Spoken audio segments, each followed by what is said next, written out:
Frank Castle, your days of being the judge, jury, and executioner are over. Look into my gaze and feel the pain of all those you have wronged. I regret nothing. Dude, that is not how this works. No. It's the penance stare, not the guilt stare. Well, maybe I'm just too badass and edgy for your lame little move. Or maybe the writer just sucks. How do you lose against a washed up Marine when back in the day you were one-shotting Galactus? Ghost Rider can't catch a break, man. On a serious note, Punisher has some insane feats, being able to shoot Daredevil's baton mid-air, taking high voltage shocks by Electro, and even outmaneuvering Spider-Man as a regular human. As we go through this video, you'll start to realize Frank is moving like a prime Winter Soldier sometimes. And what's even crazier is I don't think Bucky has feats as insane as these. If you guys saw my Ghost Rider videos, you know how much disdain I have for the Punisher winking. Now, some of these fights you might find to be reasonable, some of them you will find unreasonable. Overall, we will be going through Punisher's worst plot armor moments that have warped his fans' perception of how strong he is, so badly that they're posting things like this on TikTok. You have this moronic tier list where this guy says Punisher can beat Green Arrow. Laughable. Deadshot, which is a Batman villain, mind you, that is some crazy upscale. What's even worse is Red Hood and Nightwing. I could make an entire video analyzing how stupid that is. And the worst by far is Bane. This guy thinks Punisher can beat Bane. I mean, Punisher can barely fight Daredevil and sometimes win. I don't know how he's going to be able to fight regular Bane, let alone juiced up Bane. This is the consequence of Punisher wanking, and how much it's damaged society. When you make Frank Castle, a regular human being, have these insane wins, it creates the most obnoxious plot armor that has poisoned comics till this day. Now, I understand that Punisher does lose a lot, as he should, but this video will go over a few moments I found where he wins in somewhat crazy ways. This will only be the tip of the iceberg, however. There is way too much to fit in one video. Then I'll go over a fight where he wins and it feels more fair, reminding me of another well-scripted fight with some good choices. However, when it comes to fights that have dumber choices, I think of one in particular. If you guys didn't know, now you do. Ghost Rider is like that. He is a character we clown on a lot because of his recent moments with the penance stare. People forget though, he's a strong dude. He's been able to stop moving cars, throw motorcycles, and more. I mean, he is a magical character, so his strength really has no upper bound. One of the coolest things I've learned about when reading Ghost Rider is that he can use anything as his vehicle of vengeance. If y'all know ball, you guys know about the ancient Ghost Rider that uses the woolly mammoth as his ride, and what's even more insane is that he's been able to ride a planet of vengeance. God damn, that is insane. So with all of that, you think a washed up Marine should be no problem for him, right? I mean, Punisher is a simple human. How could he ever think to fight against Ghost Rider? Well, let's break it down. Here we have Ghost Rider narrating as he approaches Frank for a fight. He says this: "The Punisher has taken countless human souls. He'll pay for his sins. He will know penance. I can smell the things he's done coming off of him from miles away." Damn, miles away? After reading that, you get the impression that Ghost Rider is out here for blood. I mean, we know how many people Frank has killed and tortured, so that penance stare has to burn him alive, as we've seen before. Well, before we get there, we learn about how Frank prepared for this fight, gathering magical tools and weapons to fight off Ghost Rider. I'll skip the details, but it includes some insane Punisher wanking, where Frank embarrasses a literal angel named Zadkiel. I'm going to try to ignore that, because if not, I will lose my mind. Important thing to point out though is that Frank does visit Doctor Strange for some magical advice. Keep that in mind for later. So the fight begins. Frank is adorned in some seriously badass weaponry, and starts blasting Ghost Rider. They go at it a bit, Ghost Rider gets some hits in, Frank stabs him with the shiv he got from Elsa Bloodstone, his guns are from Carter Slade, an older Ghost Rider. Frank is trying everything and doing all sorts of flips and shit. I'll be honest y'all, I have no idea how his big ass is moving like that. All of this is futile, however. Ghost Rider is simply better, and to really show that he is on top, he does his special move, the foolproof, 100% guarantee old reliable, the penance stare. Punisher, I punish you. What's going on? Why isn't this working? God damn it, not again. Then Punisher says this: "I regret nothing." Ooh, oh brother, this dude is so lame. Now I know a lot of you guys saw that coming. Ghost Rider literally never lands this move ever, it sucks. I just want to talk about how stupid this fight is. It starts out really interesting. If you move past the insane wanking that is Punisher punking a literal angel, I like the idea of Punisher preparing an arsenal to fight a magical character. My issue is that all goes out the window just to jerk him off and belittle Ghost Rider. Now maybe Doctor Strange did something to make him immune somehow, that wasn't communicated effectively, and more importantly, the penance there has nothing to do with regrets. What does this line even mean? Punisher has plenty of regrets, but that shouldn't matter when we're talking about the penance there. Now if you're confused and not sure what the real intent was when they developed this move, let's look at this quote here. That's just it. Why would a villain care about the pain inflicted on others? All they want to do is inflict even more pain and suffering. To remedy the situation, Ghost Rider uses his penance stare. His gaze goes down to the villain's psyche and causes them to feel what they have done to these people, what it would be like to be the victims and to have to deal with the pain for the rest of their lives. Does that sound like something a regular human being can just walk away from? Furthermore, if Strange put some kind of protection spell on Frank, the magnitude of his sins should be so great that he would still feel immense pain regardless of any magical defense. I mean, Frank Castle is barely an anti-hero sometimes. Great writers like Garth Ennis have him be incredibly bloodthirsty and psychopathic. Ghost Rider should be sunning this dude and instead he gets bitched. Even if you look past the penance stare bullshit and the fact that Punisher was able to bitch a literal angel, he also was able to fight and outmaneuver Ghost Rider in a battle, which, if you don't know Ghost Rider, doesn't sound crazy, but Ghost Rider can hang with people like Thor. Frank should be getting picked apart like it's nothing. Now, after that, Punisher wins the fight by using Ghost Rider's own chains against him, which might be even more embarrassing. You're telling me you've been swinging around your chains all fight, and the minute your opponent gets his hands on them, you lose immediately? Now, in the comic, it's a pretty cool callback to what the Angel said to Punisher earlier, but man, how does a random washed up Marine know how to use your divine weapon better than you? Now, you might think this is pretty bad considering how powerful Ghost Rider has been shown to be. However, what irritates me more is the next character Punisher embarrasses, which is Wolverine. Now before I go over this fight, I want to remind everyone of who Wolverine is, because the next few characters vary in their displays of strength. However, the more you read about them, the more powerful they seem. Even though I call Wolverine a C-tier mutant in comparison with people like Jean Grey, Storm, or Iceman, he is still far stronger than a regular person. We know this instinctively, as anyone can tell you Wolverine is the best at what he does. I mean, this guy has enough strength to stop a speeding truck dead in his tracks. He's able to throw a 500-pound Colossus with relative ease. When it comes to his speed, he's quick enough to block bullets and cross a room in half a second. What's even more insane is this guy was able to dodge a tank's artillery round point blank like it's nothing. Wolverine is a quick and dirty kind of fighter, so someone like the Punisher should be straight up cannon fodder to him, considering Wolverine popped up on the scene throwing hands with the Hulk. However, let's see. So this excerpt begins with Wolverine fighting in a bar, doing as he does. You can see his claws are popped out and ready to skewer the sky. We then cut to these dudes who have their legs chopped off and are chained to a bed. We're supposed to believe Wolverine chopped them up, but we as the reader know better than to think Wolverine is gonna disable some dude for a little shit talk. However, Punisher does not know better, and he tries to figure out who did this. He does some investigating, walking around this nightclub. At the same time, Wolverine is also trying to find whoever did this. And what do you know? They cross paths. As a story, this is pretty cool. Both of these men have these hardened exteriors, they seem apathetic to life for the most part, and their methods are cruel and out of line. However, internally they have hearts of gold. With Frank, it's more like a heart of silver or bronze maybe. Regardless, they think the worst of people, so when they find each other, they immediately think the other is responsible. So Wolverine lunges at Frank. Frank calls him the rodent, which I find hilarious. I mean, he is a little runt. Here is where things get a little screwy for me. Punisher shoots Wolverine point blank in the face with a shotgun. That's pretty intense, but this is the Wolverine, he can heal.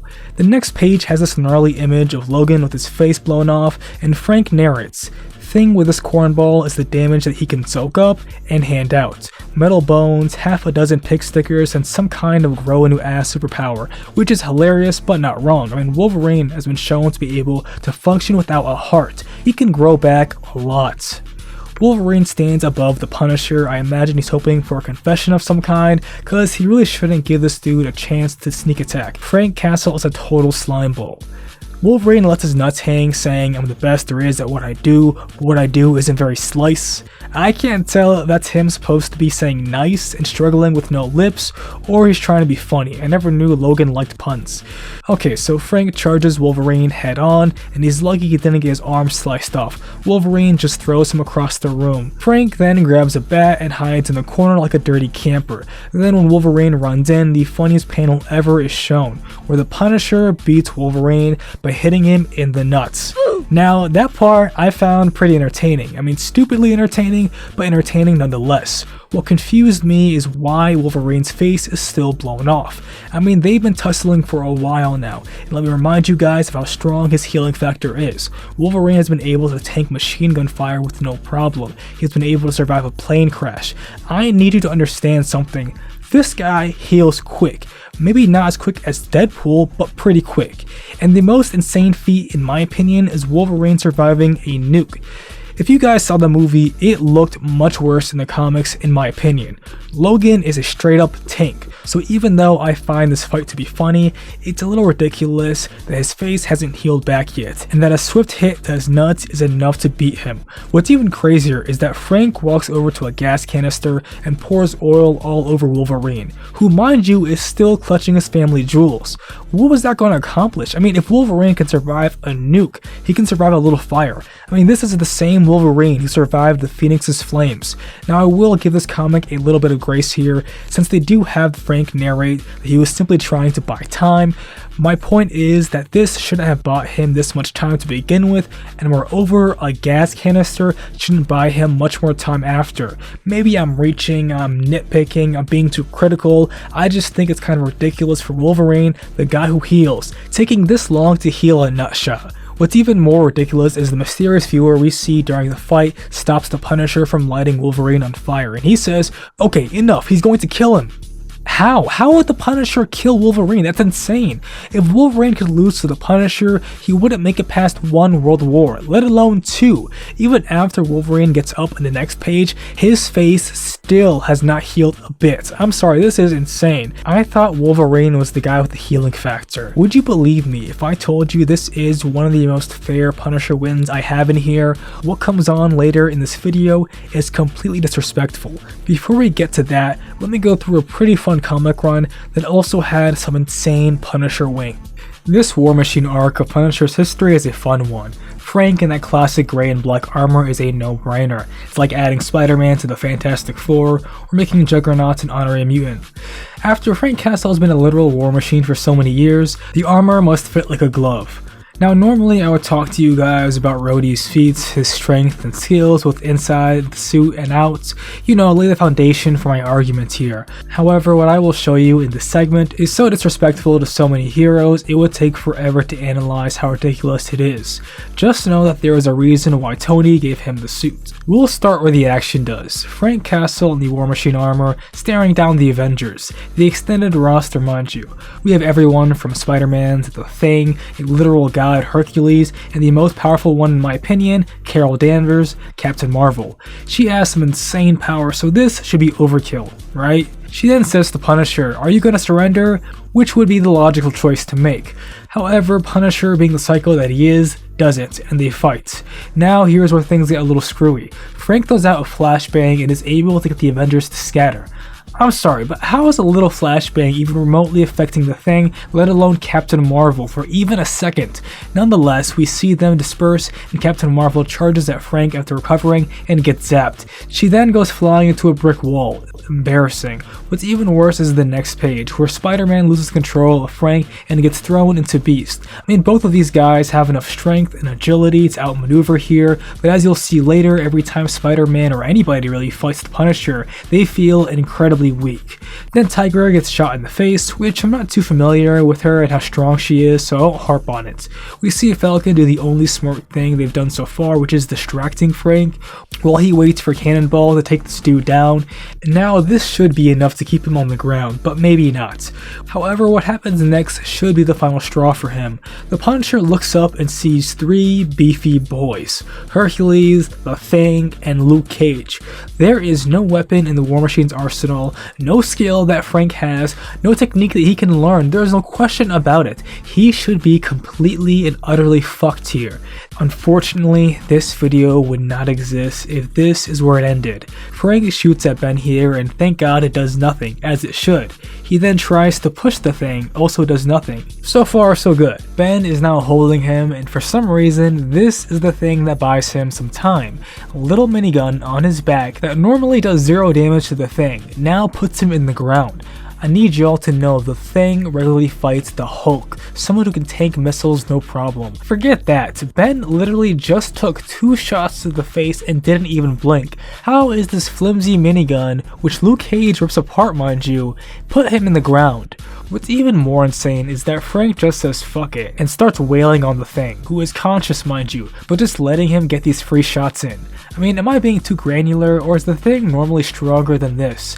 The other 2 finally step in and pull him off Ben, then they get blasted, but as Luke Cage says here, weapons don't do anything. You can see Luke standing there unfazed, since his skin is immune to fire for the most part. I just don't get why none of these guys throw a single punch in this entire sequence. I mean, you get the strongest dudes on the Avengers together, and all they do is just stand there and talk. Captain Marvel flies in to get her get back, and this is the second concussion-inducing hit Frank has taken. But it's comics, so I'm not going to linger on that point too much. What does irritate me is that right after Frank gets hit, he is thrown into a brick wall and activates his contingency plan, which is a giant fucking bomb.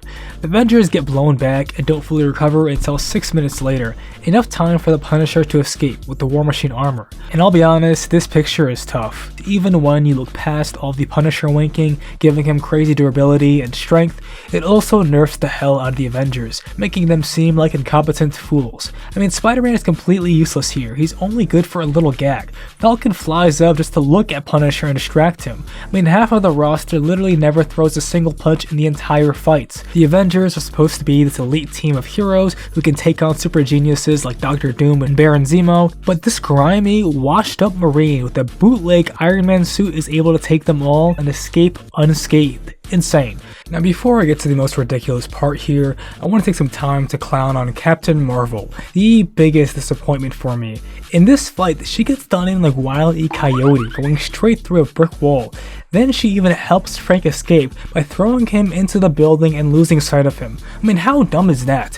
Why throw the guy so far you can't see him?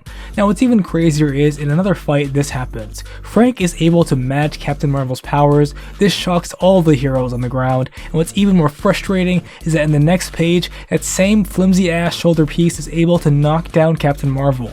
I can't keep calling her that, man. She is above average at most in this comic. What's crazy is that she's been shown to take hits from the Hulk Buster, yet this gets her knocked out. Now all of this can be chalked up to War Machine upscale, which I would agree, until I saw this. Let us set the stage. Someone else has gotten the War Machine armor, and Frank Castle is basically naked, protected by a t-shirt and nothing but some jeans, yet somehow is able to dodge bullets and tussle with this guy who definitely isn't going to be as nice as the heroes. This man is named Armin Petrov, not a nice person to say the least. So if you want to give the excuse that the heroes were going easy on Frank before, this wouldn't make sense here. What's even more embarrassing is this guy Petrov has the same kind of armor Frank had when he was able to fight the Avengers, yet somehow in this fight he's having trouble with a guy armed with nothing more than a knife. First he gets stabbed in the eye, and I thought the suit had more defenses, but maybe I'm wrong. Then Frank talks about how he knows where the weak points are with the armor. He slices across the wrist of the War Machine, which, man, this has to be the worst armor ever made. They had wrist guards back in medieval times. How does this happen? Now Petrov finally wakes up and uses the armor, putting Frank on his back, which this should have been the end here. However, instead of Petrov finishing him off, he just walks away for some reason, and when he hears Frank screaming and charging at him, instead of, I don't know, using his armor to defend himself, like the arm cannons that took down Captain Marvel, the shoulder guns that embarrassed Ben and Grimm, I mean, anything will do, but no, instead, he just puts his arm up, almost offering it to him, and then again, Frank cuts his wrist, this time cutting his hand clean off. I don't know how it is that every time somebody fights the Punisher, they become these stupid pacifists who are terrified to throw any punches. Even after this guy gets his hand cut off, instead of, I don't know, using the armor, he just flies away. Punisher, of course, jumps up and grabs his ankle. What happens next has me floored. Frank proceeds to dismantle this guy's suit and take out the centerpiece powering the whole thing. He then, mid-air, is able to jerry-rig it and use it to cushion his fall, blasting the ground right near Petrov, who is dead, mind you. Yes, falling from the sky in that armor killed him, as it would anyone. However, when Punisher gets pummeled into the ground by two heavy hitters, somehow he walks away scot-free. The balancing in these fights is insane. Now, I really enjoyed this comic. Funny moments include Hawkeye hitting Punisher with an arrow, and then Frank comes back around, shoots him, steals his pizza, and says, "Fuck off, Barton." This book was fun. I just think it's insane how much it downscales the Avengers, especially Spider-Man. Like, I haven't spoken about his spider sense yet, because there will be a more egregious violation later. But for now, I hope you guys understand what I'm getting at. For now, let's take a very quick detour to talk about the nature of the Punisher's fights with his other favorite red guys. When you have a human character go up against a character with powers, there are a few ways to handle it. You can make the human character smarter and more resourceful. My favorite way, you can also give the human character more tools, a better arsenal. We see that in the Ghost Rider fight. However, what I dislike the most is instead of doing all of that, we nerf the superpowered character. Now, in these short excerpts I will be showing you, they're almost there when it comes to filling in that skill gap with Punisher, Deadpool, and Spidey. However, for one reason or another, they seem to downplay the strength, agility, and reflexes of Deadpool and Spidey in order to give Frank a chance at winning the fight. Let's go through Spider-Man's first, because we've already seen Frank dodge his attack somehow. So we start with Spider-Man having the upper hand, he's behind Frank, he's descending from the ceiling and should be able to web this guy up, no problem. Then Spider-Man gets caught off guard when the video that Frank is watching shows the villains killing kids. Peter does his flips and shit, but somehow even with the spider sense he gets caught with a gun in his face. I'll credit that to him wanting to talk and not trying to fight here, which works, they talk for a bit. But after the conversation goes sour, Frank puts in some earplugs and turns on the sonic device, able to rattle Spider-Man with this intense screeching noise. What's weird here is we see Peter's spider sense after it gets turned on, not before. I thought the whole thing with the spider sense was anticipating danger. Maybe the spider sense is not for the sonic device, but instead it's for the net that Frank shoots at Peter afterwards. So not only is Frank able to put down Spidey with this, he's also able to somehow contain him in a fucking net. Even if this was made out of metal, Peter would be able to rip it apart. The panel I find the most insulting is Frank knocking him out with a simple hit to the head. Now this fight gives me mixed feelings. On one hand, it's stupid Punisher wink that makes Peter out to be this dim-witted pacifist. On the other hand, it makes taking down Spider-Man this multi-step task for Punisher, which I do like. Personally, I just feel like I've seen Spider-Man survive much worse than this, but maybe I'm wrong. When it comes to Deadpool, it's definitely played up to be a comedic thing sometimes. In this comic, you get the Punisher disguised as a pizza delivery worker and Wade is just hallucinating the entire time. I do think it's a little insane that Deadpool goes the entire fight barely landing a blow on him when he's supposed to be this expert mercenary.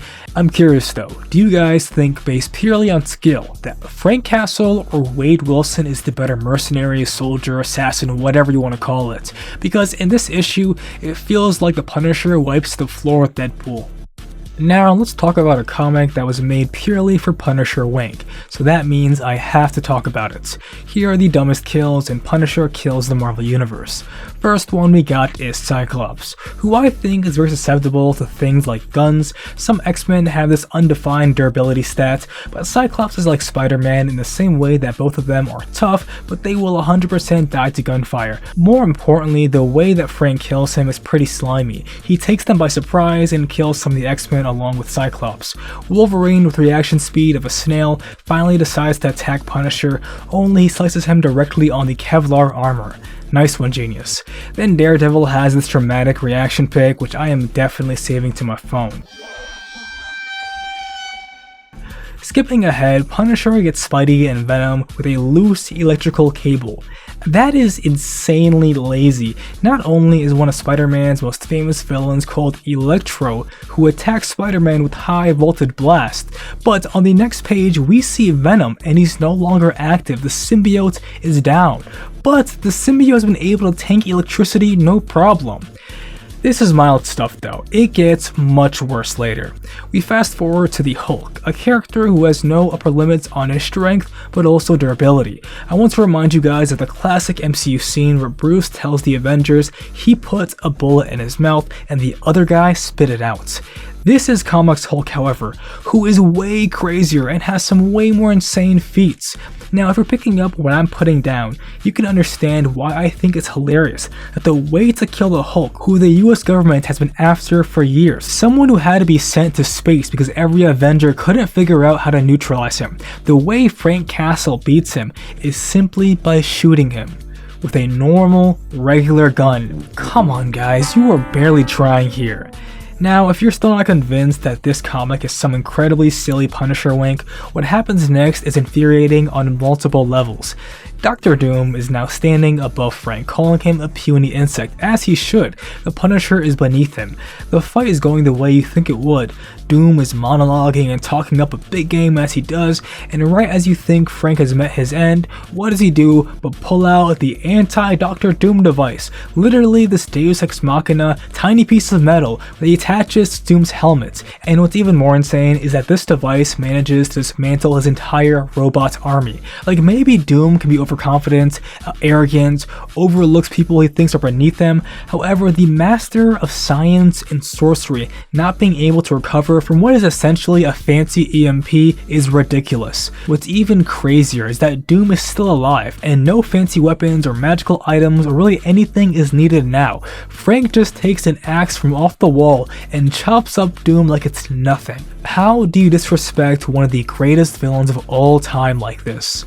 Now, the next fight I spoke about previously, but here we have Wolverine, drinking his sorrows away when Frank pulls up on him. Wolverine immediately lunges at him and while he is drunk, doesn't have the reflexes in order to dodge a knife to his throat, which does not put him down for long. I mean, he's able to speak right after the fact, so he still has his healing factor. However, after Wolverine lunges at Frank, just barely scratching him, he gets vaulted away and this ridiculous page is next. Wolverine cuts open Punisher's hand and somehow Frank is able to overpower the Wolverine and make him stab himself. Insane.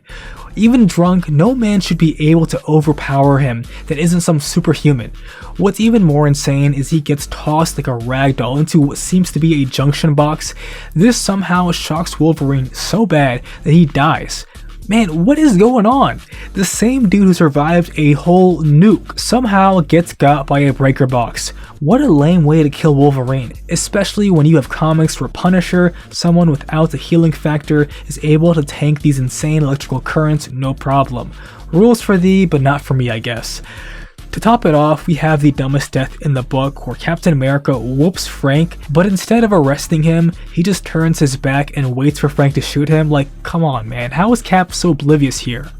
All in all, these fights vary in their logic and sense of fairness. We have a lot of fights where our heroes are dumbed down, almost to the point of children, just so the Punisher can get an easy win. Characters like The Thing, Spider-Man, and Captain Marvel should be able to put down the Punisher with ease. Hell, we see Deadpool struggle against him, and in that same issue, Daredevil is able to knock him out effortlessly. I understand that whoever wins these fights is whoever the writer wants to win. What I dislike is the way he wins these fights. They feel cheap sometimes.